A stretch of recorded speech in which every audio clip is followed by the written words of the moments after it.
Hi, my name is Dustin. I'm here to do a little interactive discussion here with music and how it impacts us. If you've been around anywhere, pretty much, you've probably encountered music, and you're probably a fan of music, I assume, because most people are. And if you just listen to it a few times, you can get a lot out of it.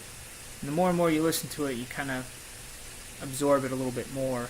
And one of the things that's interesting about music is the lyrics.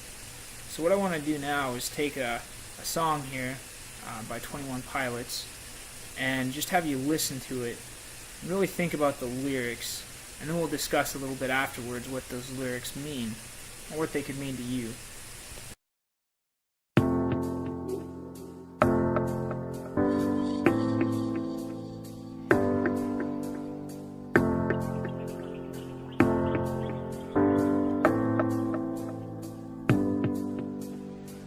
I ponder of something great. My lungs will fill and then deflate. They fill with fire, exhale desire. I know it's dire, my time today.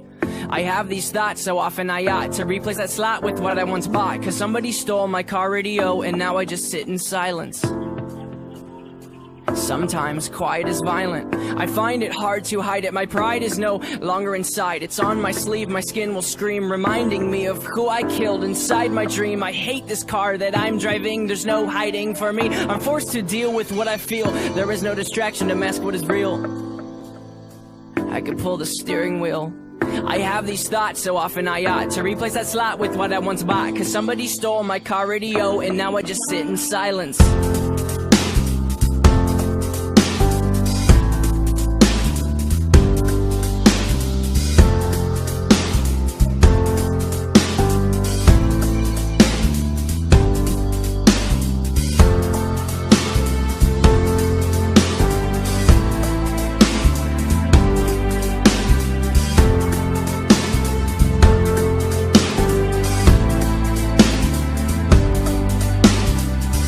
Ponder of something terrifying, cause this time there's no sound to hide behind. To find over the course of our human existence, one thing consists of consistence, and it's that we're all battling fear. Oh dear, I don't know if we know why we're here. Oh my, too deep, please stop thinking. I liked it better when my car had sound. There are things we can do, but from the things that work there are only two, and from the two that we choose to do, peace will win and fear will lose. There's faith and there's sleep. We need to pick one, please, because faith is to be awake, and to be awake is for us to think, and for us to think is to be alive. And I will try with every rhyme to come across like I am dying to let you know you need to try to think. I have these thoughts so often I ought to replace that slot with what I once bought. Cause somebody stole my car radio and now I just sit in silence.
ponder of something great. My lungs will fill and then deflate. They fill with fire, exhale desire. I know it's dire, my time today. I have these thoughts so often I ought to replace that slot with what I once bought. Cause somebody stole my car radio and now I just sit in silence. So now that you've listened to that song, I want you to think about that car radio. What do you think is your own car radio in life? What is it that you've lost that you've been looking to replace since you've lost it? Maybe it was a job. Maybe it was a sports career. Maybe when you're in high school or college or at a professional level. Maybe it was a relationship. Maybe it was a family member. We've all had loss, experienced loss in life. And I just want you to think about that and discuss with those around you what you would think represents your own car radio in life. Maybe you've never had one, but what do you think would be that car radio? Something that you held so dear to you that would be rough if you lost. I just want you to take a few minutes to discuss that amongst yourselves and with the leaders there with you as well.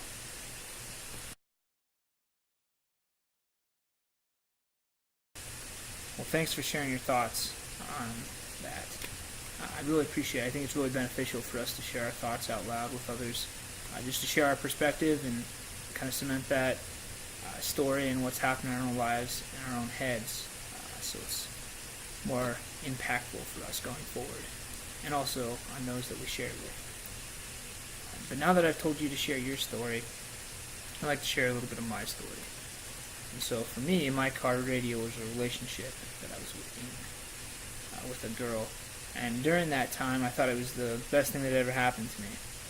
And shortly after that, after losing it, I was searching to replace it. I was searching to replace my car radio. And through that time, I did a lot of searching. At one point, I stumbled along into a friend who had took me along to a couple youth groups and introduced me to a fellow named Jesus Christ.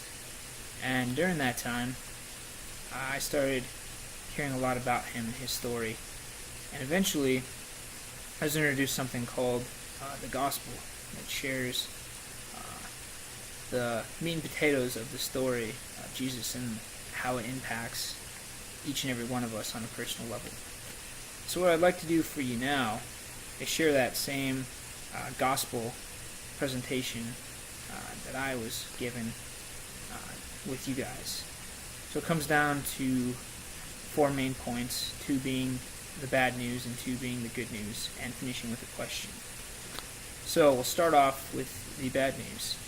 So the first bad news is that we are all sinners. If you look at Romans 3:23, it says, "For all have sinned and fall short of the glory of God." Now, that is like us throwing rocks to Europe. I challenge you to see which one of us could throw a rock closer to Europe. Now, neither of us are going to make it all the way over there, but probably one of us could make it further than the other. But the point is that none of us could actually make it to Europe, and therefore we would fail. We fall short.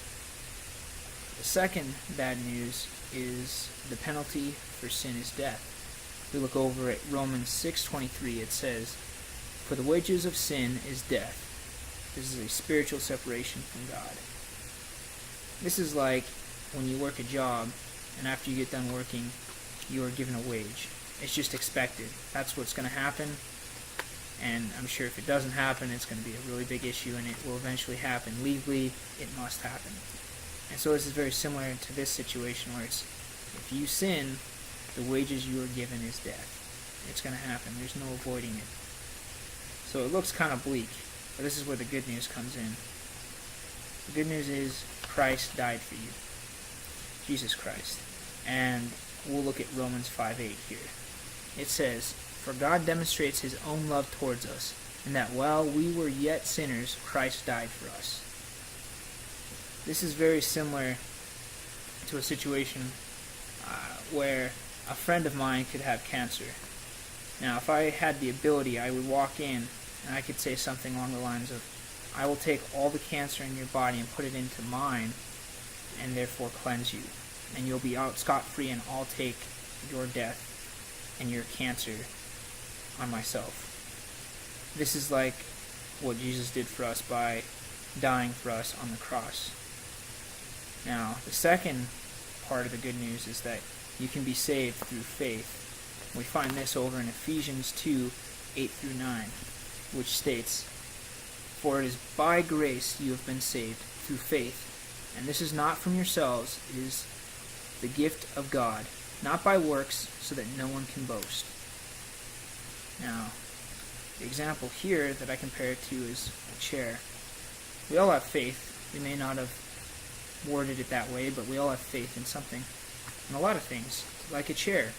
When you walk into a room, into this room even, I'm sure you saw the chair and you sat down in it. You didn't look to see who manufactured it. You didn't check to make sure it was screwed down tightly, the legs were connected, and that there was no issues. You just had faith that that chair would support you if you sat down on it. Much like that, we can have faith in Jesus and what he did for us. And after sharing this with me, that person asked me a question. And what they had said was, is there anything that is keeping you from trusting Christ as your Savior right now? And so I would posit that question to you as well. Is there anything that is keeping you from trusting Christ as your Savior right now? If there is, we'd love to hear about it. If there isn't, we'd love to come alongside you and help you with a prayer that accepts and voices your decision to trust Christ, because that's all it takes, is a decision to trust, of showing that you trust through the engine of prayer. And so I just want to thank you for sharing your stories with me. I hope my story was useful and meaningful, or that you at least got a different perspective out of there. If there's any questions you've had, feel free to ask us. If we can help you in your decision to trust Christ and what he did for you, we'd love to do that too. And if we don't hear from you, have a great day, and we hope to see you again someday. Have a good one.